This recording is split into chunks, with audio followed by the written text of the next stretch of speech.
Uma pergunta minha agora em relação.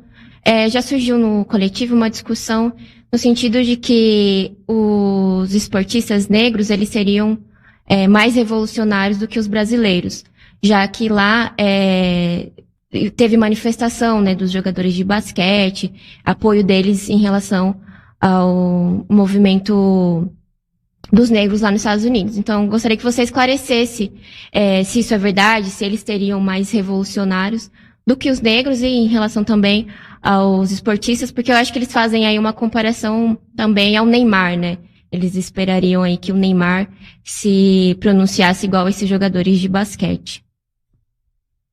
Bom, primeiro que nenhum esportista, salvo exceções muito raras, que ganhe milhões vai ser revolucionário. Seria, né, uma contradição em termos. Ele pode ser mais democrático, mais a favor da causa do negro, não. Né? O que nós temos que entender na comparação entre os negros norte-americanos e o negro brasileiro é que o negro norte-americano, devido ao próprio caráter da sociedade norte-americana, ele tem uma história, né, uma tradição de luta política muito maior do que o negro brasileiro. Não há dúvida nenhuma disso daí. Por exemplo,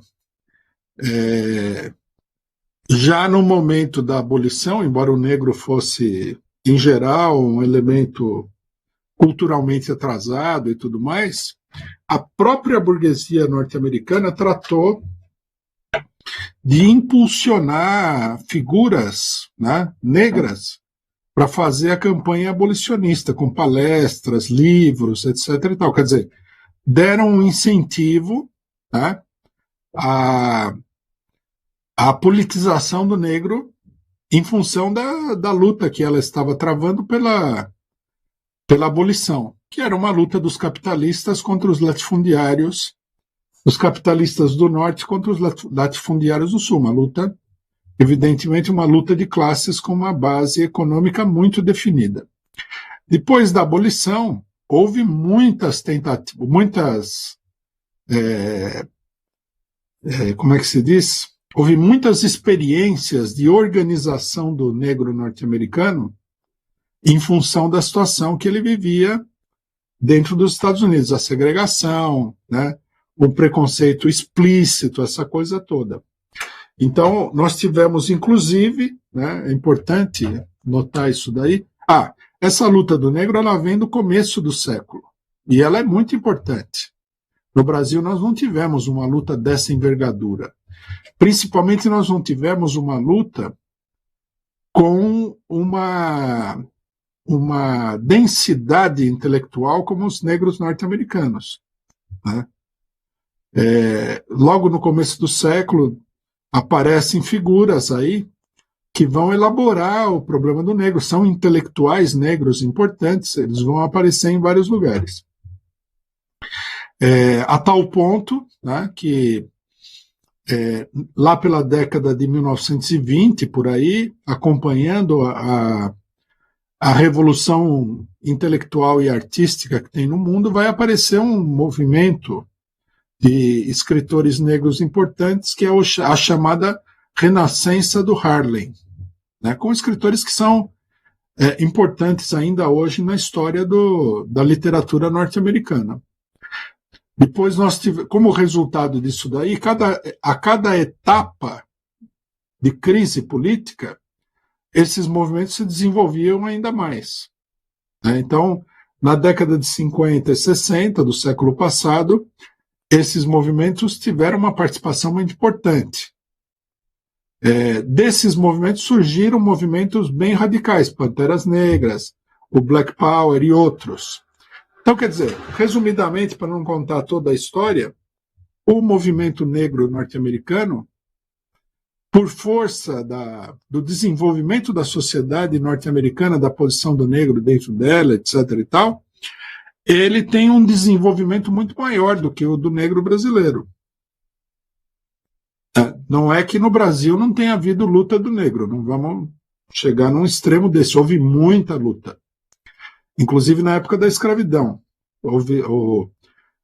Os quilombos eram uma manifestação de luta. Durante a abolição, nós temos aí a participação do negro e tudo mais. Mas falta sempre, né, ou é um aspecto pequeno, aquele desenvolvimento político do negro propriamente.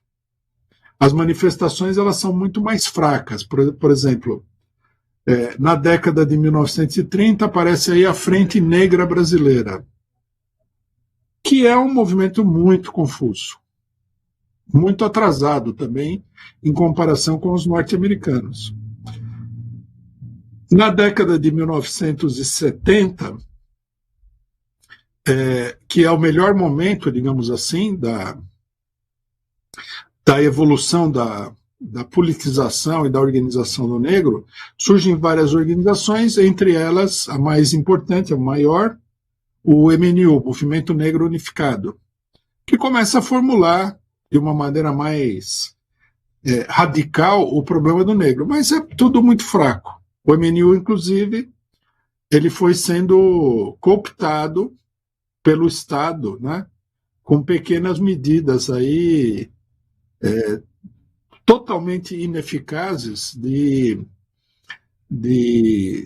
em favor dos negros. Por exemplo, criar aí a Secretaria dos Negros na prefeitura. Aí você pegava os 5, 10 cidadãos do MNU numa cidade e pronto, acabou o movimento.